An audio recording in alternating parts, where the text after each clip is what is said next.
Something that truly makes a Zelda game, well, a Zelda game, are the locations. And here is a list of my top 5 locations in Zelda games.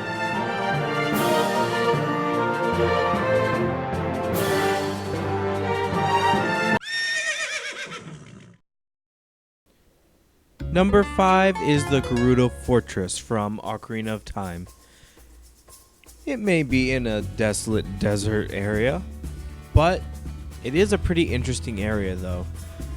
You go there to rescue the workers so you can continue your way to the Spirit Temple, but there's a catch. This is a place of all female thieves and they don't like men very much, which explains the imprisoned carpenters which wanted to work for them, but I just think they're all just a bunch of horn dogs if you ask me. But if you defeat all the thieves guarding the locked up carpenters, then you get basically a free pass to roam around the entire fortress, and you kind of get to learn a little bit about their culture, and you also had the option to do a little mini game while you ride Epona and shoot at targets. Nothing else to do in the Zelda game.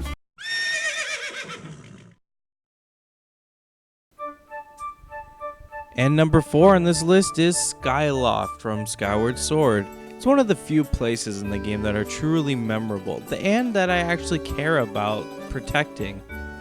And it's probably the only game where you actually truly care about Zelda, and Skylofts her home. And I care about Zelda, so I care about her home as well. Skyloft, you will always be in my heart.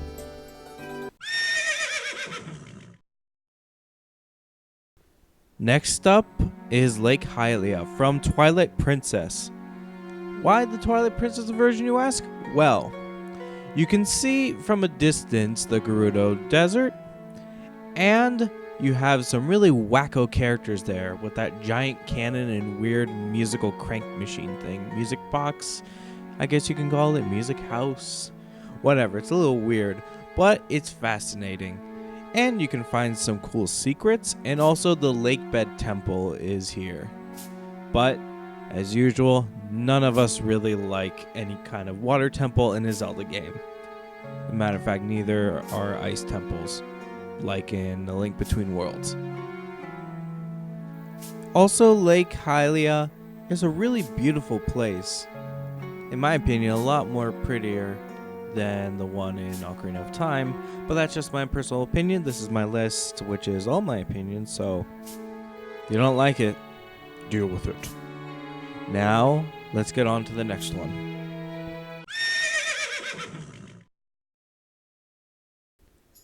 Next up is the Lost Woods from Ocarina of Time, which is a favorite amongst many. The Lost Woods is actually kind of fun to go around and a little bit of annoying at times too, especially when you're first playing the game, where you just get turned around, you have no idea where to go, and sometimes you find secret areas, which is cool, but you're still not getting to the right location. But whatever, it's the Lost Woods. You're supposed to get lost. Am I right? I'm right.